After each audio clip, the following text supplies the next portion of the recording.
And then our last talk before we get to vote is Dr. Joel Mathews, who's presenting something quite similar, an update on Angelman syndrome CSF UBE3A as a biomarker.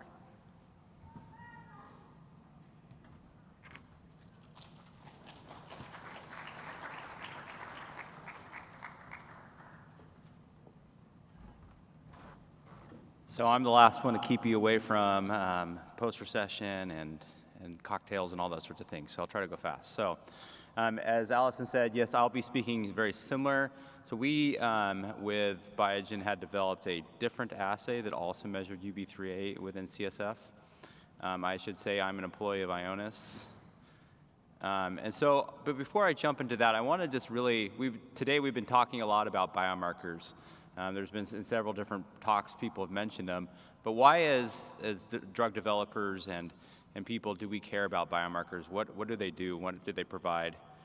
So I can't even see what's up on there. So biomarkers, we like to classify them into 4 different categories. The first one is diagnostic. And you can think about these as how these will help you to know what's going on inside your body if you have a certain disease or something. Pharmacodynamic or disease, these are where we work a lot as a biomarker scientist in trying to discover these type of assays and markers that we can measure so we can know if our medicine that we're giving, that we're testing is actually working, and if it's hitting the cells going to the cells that we want it to go to, and is it changing the organs in the way that we think is productive. There's also prognostic biomarkers. These are ones that predict how your condition may change over time. For instance, if your disease can be fast or slow progressing, or safety biomarkers, basically learn how to track what's happening with your therapy inside your body. So in this context, as we said, we have developed an assay for measuring UBE3A as a tool to help in our clinical developments. And with your guys' help, we've been able to use samples that we've gotten from some natural history trials to try to start characterizing our assay and understanding some of the characteristics about it to understand its usefulness within the clinical trial.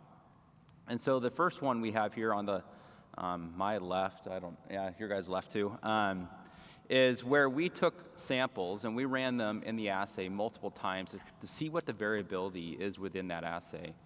To be able to quantify a sample or biomarker, you need to have good reproducibility between different batches. And now with UBE3A, because it's expressed in every cell in the body, you'll see there's a couple ones on here that are highlighted in red. These are ones that the CSF samples actually had red blood cells in them, as sometimes happens in collection.